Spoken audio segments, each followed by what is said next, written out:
IRGC पर प्रदर्शनकारियों का हमला। आईआरजीसी की गाड़ियों में प्रदर्शनकारियों ने तेहरान में आग लगा दी। आईआरजीसी लगातार खुलेआम प्रदर्शनकारियों पर फायरिंग कर रही है।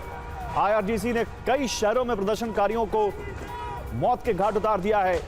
सरेआम फायरिंग की गई, सड़कों पर उनको निशाना बनाया गया गोलियों का। अब उसके बाद प्रदर्शनकारी कैसा आईआरजीसी पर अपना गुस्सा निकाल रहे हैं, देखिए उनकी गाड़ियों में कैसे प्रदर्शनकारियों ने आग लगा दी, ये देखिए। और ये राजधानी तेहरान में हो रहा है।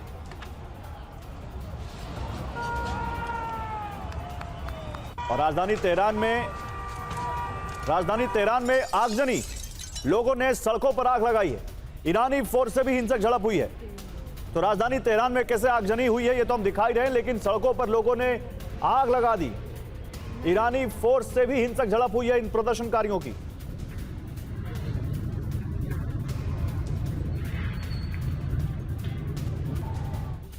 और प्रदर्शन के बीच धमाकों से दहल गया तेहरान। धमाके हुए हैं तेहरान में प्रदर्शन के बीच। तेहरान शहर में विस्फोट से दहशत फैल गई है। 3 अलग अलग जगहों पर धमाकों की खबर है। और ईरान में विद्रोहियों से हथियार बरामद किए गए हैं। तबरीज शहर से जब्त किए गए हैं हथियार। मेड इन तुर्की ऑटोमेटिक हथियार मिले हैं। फोर्स ने हथियारों का वीडियो जारी किया। ईरान के शिराज शहर में बड़ा प्रदर्शन हुआ है। प्रदर्शनकारियों ने सड़कों पर तोड़फोड़ की है। कई जगहों पर भीड़ ने आग भी लगा दी है। भीड़ की खामनेई के विरोध में नारेबाजी। और शारेजा में भी विद्रोहियों का प्रदर्शन देखने को मिला है। पुलिस से प्रदर्शनकारियों की झड़प हुई है। कर्फ्यू के बावजूद सड़कों पर निकले हैं लोग।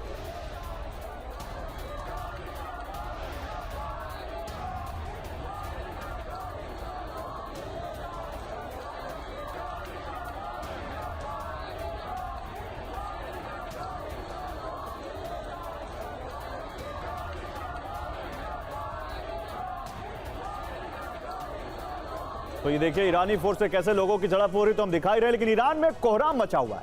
8 जनवरी को खुलेआम लोगों का मर्डर किया गया मशहद में। वीडियो में दिख रहे घायल प्रदर्शनकारी। मशहद में 8 जनवरी को लोगों का नरसंहार किया गया। ये तस्वीरें देखिए। ईरान में प्रदर्शन के दौरान 3090 लोगों की मौत हो गई। खामनेई के विरोध के दौरान गोली मारी गई है। खामनेई का जो लोग विरोध कर रहे हैं उनको सीधे शूट एट साइड किया जा रहा है। Human rights activist in Iran का दावा, HRANA कह रहा है कि 3882 दूसरे मामलों की जांच जारी है। और ईरान में नरसंहार पर खामनेई का सबसे बड़ा कबूलनामा सामने आया है। ईरान के विरोध प्रदर्शनों में हजारों लोगों की मौत हुई है। यह खुद अब खामनेई ने माना है। हजारों लोगों की मौत के लिए ट्रंप जिम्मेदार हैं, यह भी कह रहे हैं खामनेई। ट्रंप ने लोगों को हिंसा के लिए भड़काया। खामनेई का यह बयान है, किसी और का नहीं। ईरान के सुप्रीम लीडर अयातुल्लाह खामनेई का द गार्डियन की रिपोर्ट में यह विस्फोटक दावा किया गया है। तो अब आपको दिखाते हैं कि ईरान में नरसंहार, खामनेई का कबूलनामा कैसे। आप देखिए ईरान के विरोध प्रदर्शनों में हजारों लोगों की मौत हुई है। ईरान में अमानवीय और बर्बर तरीकों से ये मौत हुई है। विद्रोहियों की मौत के लिए अमेरिका जिम्मेदार है, यह कहा खामनेई ने। विरोध प्रदर्शनों का समर्थन करने के लिए ट्रंप अपराधी हैं। खामनेई उनको अपराधी तक कह रहे हैं। ईरान के विद्रोही अमेरिका और इजराइल के सैनिक, ये कह रहे हैं ईरानी धर्मगुरु। और ये द गार्डियन के हवाले से खबर आ रही है। लेकिन इसी बीच विद्रोह की आग में लगातार जल रहा है ईरान। ईरान के शहरों में 21 दिनों से कोहराम मचा हुआ है। मध्य तेहरान में विद्रोहियों का कहर देखने को मिल रहा है। ईरान के अयंदे बैंक इमारत में आग लगा दी गई। भीषण आग में तबाह हो गया यह पूरा बैंक कॉम्प्लेक्स। और ईरान के इस्फहान में विद्रोहियों का कोहराम देखने को मिला है। इस्फहान की सड़कों पर हजारों प्रदर्शनकारी लगातार दिख रहे हैं। विद्रोहियों ने आईआरजीसी की बसों में तोड़फोड़ की है। ब्लैकआउट के बीच करमनशाह में भी फायरिंग हुई है। खामनेई के खिलाफ जबरदस्त नारेबाजी हो रही है ईरान के इस शहर में भी। और खामनेई को ट्रंप की खुली धमकी। ईरान सरकार कुछ दिनों की मेहमान है। खुली धमकी दी है यहां पर खामनेई को ट्रंप ने। ईरान में नए नेतृत्व की तलाश का वक्त है। खामनेई ही ईरान के विनाश के दोषी हैं। खामनेई को सत्ता से हटना होगा, यह कहते हुए ट्रंप।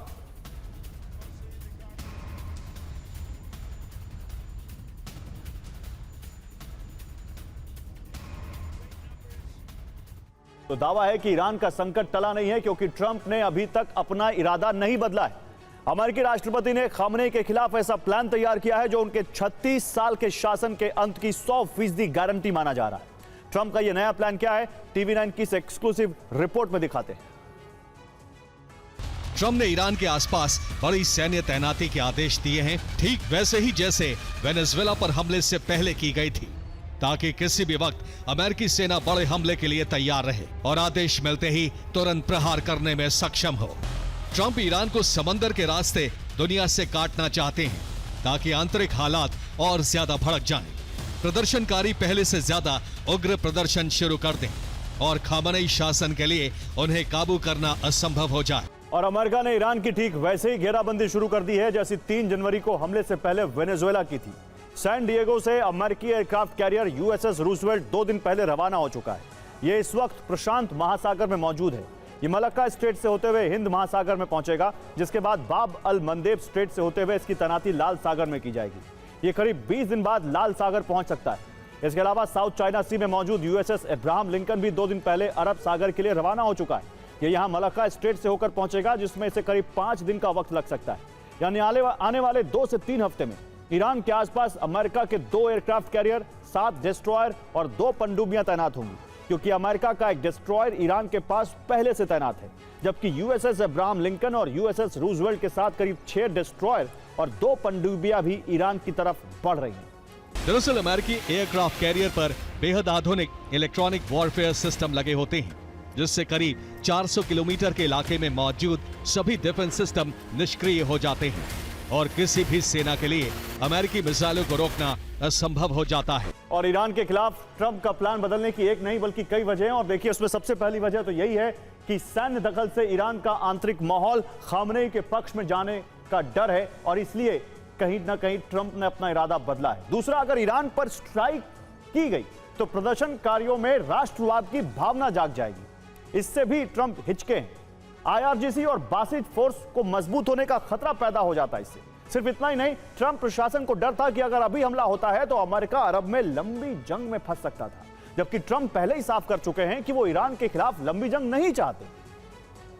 कि ट्रंप ईरान में जमीनी हालात पर नजर रख रहे हैं। ट्रंप अभी भी सैन्य कार्रवाई की इजाजत दे सकते हैं।